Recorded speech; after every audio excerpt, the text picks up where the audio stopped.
नमस्कार, मी प्रसन्न जोशी. आपण पाहताय मुद्दा लोकसभेचा. बुधवारी केंद्रीय गृहमंत्री अमित शाह अमरावती लोकसभेच्या भाजपा उमेदवार नवनीत राणांच्या प्रचारासाठी आले होते. प्रचार सभेतल्या भाषणात शहांनी त्यांच्या शैलीत विरोधकांचा समाचार घेतला. मात्र चर्चा रंगली त्यांच्या एका लक्ष वेधणाऱ्या कृतीची.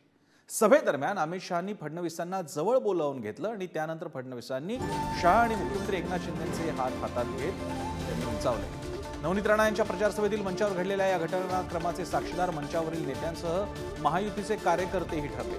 महायुतीत बजावलेल्या संकट मोचकाच्या भूमिकेनंतर देवेंद्र फडणवीस पुन्हा एकदा महाराष्ट्रातील राजकारणाच्या केंद्रस्थानी असल्याचं म्हटलं जात आहे.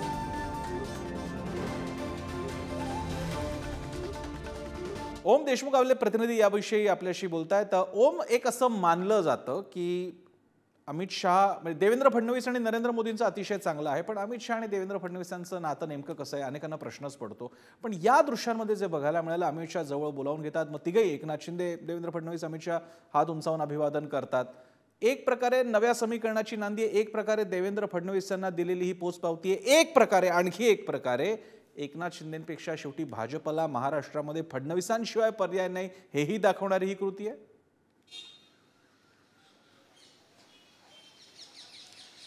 प्रसन्न, राजकारण ज्या प्रकारे अस्थिरतेचं एक खूप मोठं केंद्र असतं, त्याप्रमाणे राजकीय घटना ज्या प्रकारे बदलत जातात तसतसं राजकीय मूल्य, राजकीय व्यक्तींच्या भूमिका ह्या बदलत जातात. आपण पाहिलं असेल, राज्यात सत्तांतर झालं, एक मुख्यमंत्री एकनाथ शिंदे राज्याच्या प्रमुखपदी आले, त्यानंतर अजित पवार महायुतीमध्ये सहभागी झाले. भाजपनं म्हटलं की राज्यातलं बहुमताचं सरकार आणखीन भक्कम करण्यासाठी आम्ही या दोन नेत्यांना सहभागी करून घेतलं.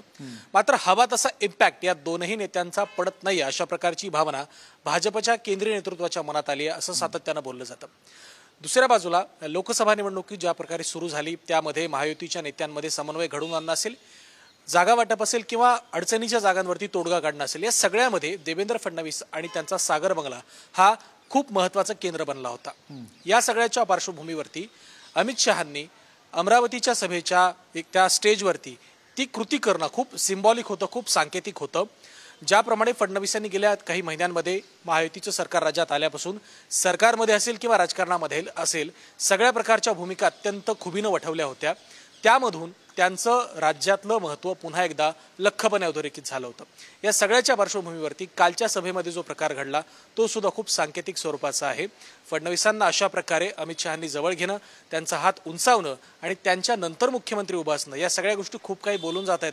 अशा प्रकारची सध्या चर्चा राजकीय वर्तुळामध्ये रंगली आहे. जसं तुम्ही म्हणालात की भाजपला शिंदेंपेक्षा देवेंद्र फडणवीस जवळचे वाटतात का, तर या प्रश्नाचं उत्तर नक्कीच भाजपची जी खरी मंडळी आहेत, जी जुनी मंडळी आहेत, त्यांना ते हो असंच या प्रश्नाचं उत्तर देतील. त्यामुळे जर पुन्हा एकदा राज्यामध्ये फडणवीसांच्या हाती सूत्र दिली तर नवल वाटायला नको. प्रसन्न, ओम, याचा अर्थ देशात नरेंद्र आणि राज्यात देवेंद्रची भाजपची घोषणा आहे, त्याच्यामध्ये फक्त एकच की देशात नरेंद्र आणि भाजपात महाराष्ट्रामध्ये भाजपमध्ये नक्की देवेंद्र, असं मात्र बहुधा या कृतीतून अमित शाह दाखवून देण्याचा प्रयत्न करत असावेत. धन्यवाद ओम, तुम्ही दिलेल्या या माहितीसाठी. इथे लोकसभा निवडणुकीच्या पहिल्या टप्प्यात महाराष्ट्रातील 5 मतदारसंघात मतदान पार पडलं. उद्या दुसऱ्या टप्प्याचं मतदान होईल. मात्र महाराष्ट्रातल्या अखेरच्या म्हणजे 5व्या टप्प्यातील मतदारसंघांना अजूनही महायुती, महाविकास आघाडीच्या उमेदवारांची प्रतीक्षा आहे. त्यामुळे संभावित इच्छुकांसह या मतदारसंघामधील नेत्यांचे समर्थक, पक्षांचे कार्यकर्ते आणि मतदार राजाला देखील उत्सुकता आहे.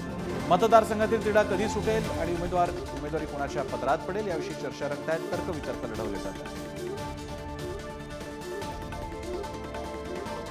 ठाण्याची जागा अजूनही कोणाला जाणार महायुतीत निश्चित होत नाहीये. पालघरच्या बाबतीत अचानकच असं म्हटलं, अशी बातमी समोर येते किंवा असं म्हटलं जात आहे की बाळ्या मामांना काँग्रेसकडनं उभं राहायला लागावं. नाशिकच्या बाबतीतला सगळा विषय आपल्या सगळ्यांच्या समोर आहे. तिथे सुद्धा महायुती कोणाला जागा सुटणार किंवा शिवसेनेचा कोणी वेगळा उमेदवार असणार काय